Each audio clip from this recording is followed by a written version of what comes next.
Hi நண்பர்களுக்கு வணக்கம். நாம் இன்றைக்கி காலையில் வந்து ஒரு 5 மணி 5:30க்கெலாம் எழுந்து மக்காச்சோள கொல்லைக்கு வந்துட்டோம். பாருங்கள், மக்காச்சோள காட்டில் தான் இருக்கும். ஏன் அப்படின்னாக்கா கருதெல்லாம் வந்துட்டு பால் கட்டு அடித்து பாருங்கள், காமிக்கிறேன். இங்கே பாருங்கள், கருதெல்லாம் வந்து நல்லா உருண்டு பால் கட்டுற ஸ்டேஜ் வந்துருச்சுங்க. ஸோ இந்த மாதிரியான ஸ்டேஜில் வந்து என்ன பண்ணுது அப்படின்னாக்கா கிளிகள் வந்து கருதை ஃபுல்லாத்தையுமே கடித்து சாப்பிட்ருதுங்க.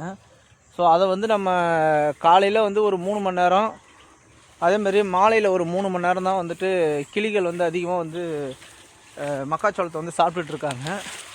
ஸோ அதை நம்ம வந்து கண்ட்ரோல் பண்ணலாம் அப்படின்னு சொல்லிட்டு வெடிலாம் எடுத்துகிட்டு வந்திருக்கோம். ஸோ இந்த வெடியோட சவுண்டில் என்ன ஆகிடும் அப்படின்னாக்கா கிளிகள்லாம் பறந்து போயிடும். ஓரளவுக்கு நம்மளால் வந்து கண்ட்ரோல் பண்ண முடியும். ஏன் அப்படின்னாக்கா நம்ம வந்து ஒரு 24 ஹவர்ஸ் இங்கே இருந்து நம்ம வந்து வெடிச்சிட்டு இருக்க முடியாது. நானும் காலேஜ் போகணும். அதனால் வந்து காலையில் அதிகமாக அதுங்க கடிக்கிற டயத்தில் வந்து வெடித்து அதுங்க துரத்தி விட்டுட்டோம் அப்படின்னாக்கா நம்ம வந்து ஓரளவுக்கு நம்ம வந்து காப்பாற்றிடலாம்.